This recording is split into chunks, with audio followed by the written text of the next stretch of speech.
यहाँ तक कि मदीना मक्का की मुकद्दस जगहों को भी नहीं छोड़ा गया। तो ये वो तरबियत है इमरान खान की। फयाजुल हसन चौहान की अगर आपने बात सुनी, उन्होंने कहा कि जूम मीटिंग्स की जाती थी और जूम मीटिंग्स में हमें यह बताया जाता था। हमारे लीडर्स ने हमें ये नहीं सिखाया। पीएमएलएन के लीडर ने ये झूठ के ऊपर सियासत नहीं की जिस तरीके से पीटीआई कर रही है। हुब्बुल वतन पाकिस्तानी इस स्टांस के साथ खड़ा नहीं हो सकता। 9 मई ने साबित किया है कि इसके मास्टरमाइंड इमरान खान साहब हैं, जो उनके कायद हैं और बाकी लीडरान हैं। क्योंकि यस और नो 8 अक्टूबर को इलेक्शन हो रहा है, then I will come with बिल्कुल होने चाहिए। 8 अक्टूबर को इलेक्शन होने चाहिए। पीपल्स पार्टी का स्टांस बड़ा क्लियर है। ये तो इलेक्शन हमारी मुद्दत 12 अगस्त को खत्म होगी। 60 to 90 डेज में इलेक्शन होने मामला है इलेक्शंस का। जमीर साहब, आप मुझे बताइए, आपको लगता है कि बात जो चल रही थी, जलसे हो रहे थे, मुस्लिम लीग नवाज की लीडरशिप कहती थी कि पहले एहतसाब होगा फिर इंतखाब होगा, पहले पर तराजू के 2 पलड़े बराबर होंगे फिर इंतखाब होगा, दूध का दूध पानी का पानी होगा फिर इंतखाब होगा, पहले तुम भी 200 पेशियाँ भुगतोगे तब इंतखाब होगा, लेवल प्लेइंग फील्ड बनेगी तब इंतखाब होगा, नवाज शरीफ के साथ ज़्यादतियों का अजाला होगा तब इंतखाब होगा। तो आपको लगता है कि 9 मई से 29 मई के दौरान जो कुछ हुआ है उससे मुस्लिम लीग नवाज की कुछ तशफ़ी हो चुकी होगी और अब इलेक्शंस की तरफ जाएंगे मामलात? देखें ईसा, आप ब्रेक पर जाने से पहले वोटर्स की बात कर रहे थे, आवाम की बात कर रहे थे। तो पीडीएम या पाकिस्तान पीपल्स पार्टी ये अगर क्लेम करे कि जी लेवल प्लेइंग फील्ड तकरीबन हो गई है, हालांकि अभी ख्वाहिशात बहुत ज़्यादा हैं उनकी, इससे बहुत ज़्यादा ख्वाहिशात हैं कि वो चाहते हैं कि इमरान खान बिल्कुल मतलब सामने से बिल्कुल हट जाए, तो वो भी एक उनकी ख्वाहिश रहती है। लेकिन सबसे बड़ा सवाल यह है कि इलेक्शन में ये क्यों जाएंगे। इसाक डार साहब, आपने खुद बताया कि जनाब वो कह रहे हैं कि IMF मांग रहा है हमसे दस्तावेज़ात, आपसे मांग रहा है डिटेल्स कि आप क्या क्या अनाउंस करने जा रहे हैं। इसका मतलब है कि जो हम तवक्को कर रहे थे, जिसकी आम आवाज़ें भी सुनने में मिल रही थी कि जनाब रिलीफ आएगा इस बजट में और आवाम के लिए रिलीफ होगा, लेकिन अब इजाफी टैक्सेस लगा दिए थे एक स्टाफ लेवल एग्रीमेंट के लिए, वो नहीं हुआ। वो अब 1 साल की पूरी आप देख लें। पहले कहते थे मिफ्ता इस्माइल साहब वो नहीं कामयाब हो सके, फिर इसाक डार साहब उन्होंने लंदन में आने से पहले कह दिया था कि जनाब IMF ये यूं मसला ही कोई नहीं है मेरे लिए, मैं इतने सालों से हैंडल किया, 26 साल कहते थे। और अब आप देख लें कि IMF के साथ वो कह रहे हैं कि हमें समझ नहीं आ रही है कि हम मेंबर भी हैं, उसके बावजूद IMF हमारा साथ नहीं दे रहा। ये आज के अखबारों में लगी हुई है। तो अवाम के पास जाने के लिए क्या सिर्फ इमरान खान साहब को या PTI को ख़त्म करके, क्रश करके, लॉयल्टीज़ चेंज करके ये काफ़ी है? नहीं। अवाम के पास जाने के लिए आपको अभी ये कुछ दिखाना पड़ेगा, क्योंकि अगर अभी भी इनके बहुत सारे ऐसे लीडर्स हैं, MNAs हैं, जो हमें निजी महफिल में कहते हैं कि हम अपने हलकों में अभी भी नहीं जा सकते। ये सब कुछ करवाने के बावजूद भी क्या वो सारे उनके अपने वोटर्स हैं? उनके अपने वोटर्स हैं जिन्होंने उनको जिताकर असेंबली में भेजा हुआ है, वो उनको फेस नहीं कर पाएंगे। तो आपका क्या ख्याल है कि ये इलेक्शंस में जाने के लिए तैयार होंगे इस बजट के बाद? हाँ, अगर ये IMF को कन्विंस कर लें, मामला जिस तरह की हमें आवाज़ें सुनने में मिल रही हैं कि जी रिलीफ आएगा, अगर ये रिलीफ दे देते हैं, हालांकि कोई इतना बड़ा साइजेबल रिलीफ नहीं होगा। कहाँ पे डॉलर शुरू हुआ था, कहाँ पे बैठा हुआ है, कहाँ से पेट्रोल शुरू हुआ था, आज कहाँ पे है। अगर आप ये 364 दिन में देख लें तो यौम अफसोस कितने सारे हैं कि आप खुद परेशान हो जाएं। तो मेन क्वेश्चन इज कि क्या ये अक्टूबर 8 की बात कर रहे हैं? अभी सुनने में आती है कि जी 8 अक्टूबर को हो जाएगा, जुलाई एंड में या अगस्त के फर्स्ट वीक में असेंबलियां तहलील हो जाएंगी, क्योंकि ये चाहते हैं 90 डेज इनको, 60 डेज नहीं। तो मुझे नहीं लगता, वैसे माजरत से आपको नहीं लगता? पहले तो क्विकली राजा साहब आप मुझे बताएं, 8 अक्टूबर इलेक्शन कमीशन ने डेट दी थी, बहुत सारे PDM के रहनुमा, वफाकी वुज़रा, उन्होंने भी कहा कि जनाब 8 अक्टूबर बेहतरीन तारीख है, इसमें पूरे मुल्क में इलेक्शन होगा। यस और नो 8 अक्टूबर को इलेक्शन हो रहा है, then I will come with बिल्कुल होने चाहिए। 8 अक्टूबर को इलेक्शन होने चाहिए। पीपल्स पार्टी का स्टांस बड़ा क्लियर है इस पे कि जब जो आपकी नेशनल असेंबली में 13 अगस्त को इसकी मुद्दत ख़त्म हो रही है, उसके बाद जो भी टाइम फ्रेम बनता है अक्टूबर का, विदिन 60 डेज, अगर 60 डेज तो बिल्कुल टाइम पे होने चाहिए। ईसा साहब, आपने एक बात की पहले, मैं उसका भी जवाब देना चाह रहा था। आपने फरमाया कि PTI के सारे वोटर्स जो हैं वो तो इस सोच के मालिक नहीं हैं या जो उनके कारकुन हैं। ठीक कहा आपने, और आई एम श्योर कि PTI में बड़े बड़े अच्छे पॉलिटिकल वर्कर्स भी हैं, सियासी कारकुन हैं, सियासी जहन रखने वाले लोग हैं। लेकिन मैं कहना ये चाह रहा था कि 9 मई ने साबित किया है कि इसके मास्टरमाइंड इमरान खान साहब हैं, जो उनके कायद हैं और बाकी लीडरान हैं, क्योंकि फुटेजेस मौजूद हैं, ऑडियो की, वीडियो की, सब चीज़ें सामने आ चुकी हैं। उनको हम ये मैं कतई नहीं कह रहा कि सारे ख़राब हैं, लेकिन जब पार्टी का लीडर ये लाइन देगा तो वो एक बड़ा संगीन किस्म का जो है ना वो मुल्क पर नाम आता है। मैं सिर्फ ये कहना चाहूँगा कि जो अच्छे लोग हैं वो छोड़ इसलिए रहे हैं कि आप फयाजुल हसन चौहान की अगर आपने बात सुनी, उन्होंने कहा कि जूम मीटिंग्स की जाती थी और जूम मीटिंग्स में हमें यह बताया जाता था कि आपने किस तरह इस चीज़ को मैनेज करना। सर देखें, तो तभी लोग छोड़ के जा रहे हैं, लोग छोड़ के जा रहे हैं क्योंकि लोग ये समझते हैं कि इमरान खान साहब ने जो ये काम किया 9 मई वाला, ये किसी तरह से भी पाकिस्तान हुब्बुल वतनी नहीं थी।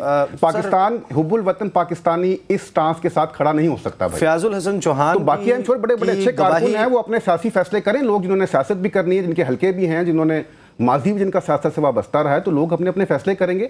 लेकिन जो इमरान खान साहब ने उस दिन लाइन दी है उसके साथ पीटीआई जो फयाजुल हसन चौहान साहब की जो गवाही है ना, मेरा ख्याल है कि वो इस वजह से क्रेडिबल नहीं है कि 15 मई को जब उन्होंने गिरफ्तारी दी, पाकिस्तान का झंडा उन्होंने उठाया हुआ था, खान साहब के वो नारे लगा रहे थे। ये जूम मीटिंग्स हैं उससे पहले की। तो अगर तो ये बात दुरुस्त थी, उनको गिरफ्तारी देने के बजाय पहले प्रेस क्लब आना चाहिए था। उस वक्त तो ये ट्रेंड भी नहीं शुरू हुआ था। मैं आपकी बात मान लेता हूं, छोड़ देते हैं इस बात। नहीं, मैं अदरवाइज ठीक है, आपकी बात ठीक होगी। तो जो वीडियो फुटेजेस में पीटीआई के मरकजी रहनुमा मौजूद हैं उधर, या जो ऑडियो जो लीक हुई हैं उसके अंदर जो वो बता रहे हैं कि हम ये कर रहे हैं, हमने तबाह कर दिया, हमने आग लगा दी, हमने जलाओ गिराव कर दिया, जो टारगेट था वो अचीव हो गया, उसको आप कैसे वैसे इंटरेस्टिंग अभी तक इमरान खान आप जवाब खड़े हुए हैं उसके बारे में। डॉक्टर यास्मीन राशिद खड़ी हुई हैं, इजाज चौधरी खड़े हुए हैं, और दूसरे वो जो एक और हैं साहब लाहौर वाले महमूदुर रशीद साहब, मेरे ख्याल में वो जिनकी ऑडियोज और वीडियोस की बात कर रहे हैं, लेकिन जिसके खिलाफ जस्टिफाई नहीं कर रहा मैं, ये जस्टिफाई नहीं कर रहा उनका, इसका आप डिफेंड कैसे कर सकते? मैं बिल्कुल उनका स्टैंड जस्टिफाई कोई नहीं कर सकता। राना साहब, मैं आई will come up with the same question. मुझे ये बताइए कि पाकिस्तान के शहरी है ना, पाकिस्तान के लोग हैं, आपका वोटर सपोर्टर, आपका वर्कर, जाहिर है कि उसके नुमाइंदे तो नहीं है मोहसिन नकवी साहब। पंजाब में इलेक्शन करवाना है, उसके बाद खैबर पख्तूनख्वा, वहाँ पर भी आपकी प्रेजेंस है, पंजाब आपका स्ट्रॉन्ग होल्ड रहा है, तो आपका वर्कर भी डिमांड कर रहा होगा कि उनके रिप्रेजेंटेटिव्स मौजूद हों, उनके इलाके के मसाइल हल हों। मोहसिन नकवी साहब के पास तो ये मैंडेट नहीं है ना निगरान के तौर पे। एक तो 8 अक्टूबर के इलेक्शंस का बता दीजिएगा, दूसरा बहुत, चलें पहले आप इसका जवाब दे दीजिए, फिर मैं I'll come with the next question। Elections पे हमारा मौक़िफ़ तो बड़े पहले दिन से क्लियर रहा है और उसमें कोई तब्दीली नहीं आई। हम समझते हैं कि मुल्क में इकट्ठे इलेक्शंस होने चाहिए। ये जो इलेक्शंस का मुद्दा खड़ा हुआ, ये गैर आईनी एक फैसला आया 63A की तशरीह, जिसके आइन की ट्रांसलेशन नहीं की गई, उसको जो आइन को इंटरप्रेट नहीं किया गया, री राइटिंग ऑफ कानून हुआ, जिसके तहत एक ऐसे आदमी को हुकूमत मिल गई जिसका एजेंडा था कि उसने हुकूमत गिरा के इस मुल्क में जो है वो पॉलिटिकल इंस्टेबिलिटी क्रिएट करनी है। तो इलेक्शन हमारी मुद्दत 12-13 अगस्त को खत्म होगी, 60 to 90 डेज में इलेक्शन होने, तो वो अपने उस प्लान के तहत हो जाएंगे। तो मैं समझता हूँ उसमें कोई कबाहत नहीं है। अच्छा, दूसरा आप दोनों से ही सवाल है, पीपल्स पार्टी की भी प्रेजेंस मौजूद है। अनफॉर्चुनेटली पीटीआई जो है वो आजकल उनके लोग जो हैं वो गायब हुए हैं, गिरफ्तार हैं या कोई हाइडिंग में है, कोई नहीं चाहता कि उसकी लोकेशन डिस्क्लोज हो जाए, कोई नहीं चाहता कि वो अगर पीटीआई को डिफेंड कर रहा हो और उसकी जो है वो उसको भी कोई प्रेस कॉन्फ्रेंस करनी पड़ जाए। मामला ये है सर, मुझे ये बताएं कि एक बड़ा अनफॉर्चुनेट ट्रेंड है पाकिस्तान की सियासत में, आप दोनों खासी बूढ़ी सियासी जमातें अब बन चुके हैं, कोई आज की पॉलिटिक्स तो नहीं कर रहे, कई दिहाइयों से आप पॉलिटिक्स कर रहे हैं। ये जो ट्रेंड है कि एक दूसरे के वर्कर को तहकीर आमेज़ तरीके से, यानी कि आपके वर्कर्स को, मैं I will be very blunt about it, PTI के लोग कहते हैं पटवारी, और अनफॉर्चुनेटली आपकी तरफ से जो टर्म यूज़ की जाती है, शायद मैं वो टर्म्स इस्तेमाल भी ना कर सकूं, चलें एक मैं टर्म यूज़ कर देता हूं, यूथिया। ये जो नफ़रत है ये सियासतदानों के दरमियान, पॉलिटिकल लीडर्स के दरमियान होती है, ये जो वर्कर के साथ लीडरशिप की हेट है, वो वर्कर पाकिस्तानी है। आपने जो 37 इंतखाबात हुए ज़िमनी, उनमें से 30 पीटीआई जीत गई, क्योंकि आपने उनके वर्कर को जीतने की कोशिश नहीं की अपने परफॉर्मेंस से।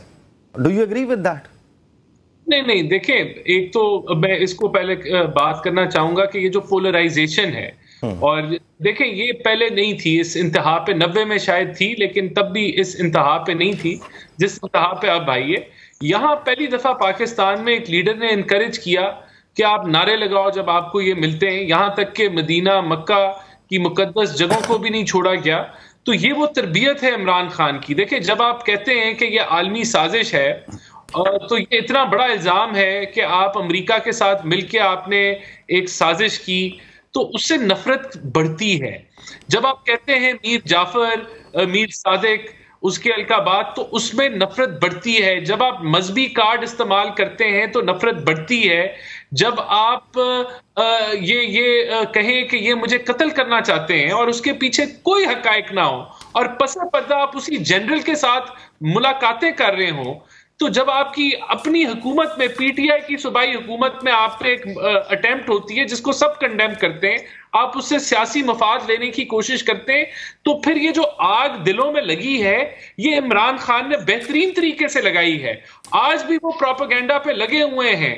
तो मैं समझता हूं कि ये हमने हमारे लीडर्स ने हमें ये नहीं सिखाया। पीएमएलएन के लीडर ने ये झूठ के ऊपर सियासत नहीं की जिस तरीके से पीटीआई कर रही है। तो ये बदकिस्मती है पूरे सियासी कल्चर की कि वो इस हद तक आ गया है और ये पोलराइज्ड माहौल हो गया है कि हम एक दूसरे को सुनना नहीं चाहते, एक दूसरे से बातचीत नहीं करना चाहते, और ये लड़ाई जो है वो घरों तक पहुंची है। इसके मेरे नजदीक तो मैं तो बड़ा क्लियर हूं कि अगर कोई जिम्मेदार है तो वो इमरान खान है। उसका झूठा सोशल मीडिया का प्रोपेगेंडा है जिसने पूरे कल्चर को बर्बाद कर दिया। सब जिम्मेदारी एक दूसरे पे शिफ्ट करते हैं। राजा साहब आप बता दें, वो जो अब्दुल कादिर पटेल साहब की प्रेस कॉन्फ्रेंस थी, that was in a very bad taste, और पीपल्स पार्टी का एक वजीर ये काम करेगा, ये तवक्को तो नहीं थी। ईसा भाई, वो एक प्रेस कॉन्फ्रेंस थी जो गालिबन आप इशारा कर रहे हैं, जो कोई ब्लड टेस्ट के हवाले से, यूरिन सैंपल्स के हवाले से जो समथिंग जो उन्होंने इस पे बात की। मैं पहले तो रिस्पॉन्ड करना चाहूँगा जो राना साहब ने बात की। मैं इससे 100% इत्तेफाक करता हूँ कि हमारी पाकिस्तानी पॉलिटिक्स में जो गालम गलोच का कल्चर, बदतमीज़ी का कल्चर, इसकी बुनियाद इमरान खान ने रखी, इसमें कोई शक नहीं। सर मेरी पूरी गुजारिश सुने, फिर मैं आपको बेनज़ीर साहब किसने कहा था कि गोरों के हमारे 90s का दौर था, उसमें आप अगर अभी बात करेंगे तो शायद 2, 3, 4 वाक़ये ज़मीर भाई कोट कर देंगे, नॉलेज है इनके पास का 2, 3, 4 आप कर देंगे। लेकिन डेली की बुनियाद पर हमारी सियासत में, हमारे हलकों में भी बड़ा रख रखा हुआ कल्चर है। आज भी हम बड़ा मुखालिफ के साथ भी इज़्ज़त एहतराम से बात करते हैं, दलील से बात करें, अपना नज़रिया पेश करें। लेकिन ईसा भाई आप एक काम करें, अभी आप कोई ट्वीट लिखें जो खान साहब के ख़िलाफ़ हो, ठीक है, आपको मैं गारंटी करता हूँ आप इनसे इख्तलाफ करें सोशल मीडिया पे, प्रिंट मीडिया पे, इलेक्ट्रॉनिक मीडिया पे, जो पीटीआई के लोग मौजूद हैं वो सिर्फ गालियां देते हैं आगे से, और ये इतना हमारे कल्चर को तबाह कर दिया, बड़ों का इज्जत एहतराम खत्म कर दी। और इस वक्त ये इस चीज की बुनियाद इमरान खान ने डाली, और ये चीज इमरान खान को फॉरएवर हॉन्ट भी करेगी। देखें, जाहिर है कि वक्त कम है मेरे पास। मामला ये है कि राजा साहब, इसके ऊपर फिर बहस तवील हो जाएगी। पीटीआई खुद यहाँ पर मौजूद नहीं है, लेकिन ये तो अभी बहुत पुरानी बात, अच्छी नुमाइंदगी की उनकी, कोई बहुत जाहिर है कि अब कुछ ना आपने अच्छी नुमाइंदगी, सवालात तो वही करने हैं जो उनके वर्कर्स के दिमाग में मौजूद है। एज ए जर्नलिस्ट ये तो हमारी रिस्पॉन्सिबिलिटी है। मैंने सिर्फ ये गुजारिश की कि आप इनसे इख्तलाफ करके देखें, और जो आपको रिस्पॉन्स आएगा ट्विटर पे या फेसबुक पे, तो आप खुद फैसला कर लें कि किस जुबान में वो लोग बात करते हैं। मैं तो कह रहा हूं कि आप करके देख लें। ब्रेक लेनी है मुझे, ब्रेक के बाद बात करेंगे। इमरान खान साहब हैरान कुन तौर पर इस तमाम वक्त के दौरान 9 मई के बाद उनकी मुलाकात हुई कुछ सहाफ़ियों से, और तकरीबन हर सहाफ़ी जो उनसे मुलाकात करके निकला वो ये कहता है कि खान साहब कॉन्फिडेंट नज़र आए। उनमें खुद एतमादी किस चीज़ की है, ये 2 सूरतों में हो सकती है। एक, आपको अपनी कामयाबी का यकीन हो, और एक कि आपके पास अब खोने के लिए कुछ ना बचा हो। एग्जैक्टली क्या मामला है, इसके हवाले से जो लोग मुलाकात करके आए थे उनसे बात करेंगे आफ्टर द ब्रेक।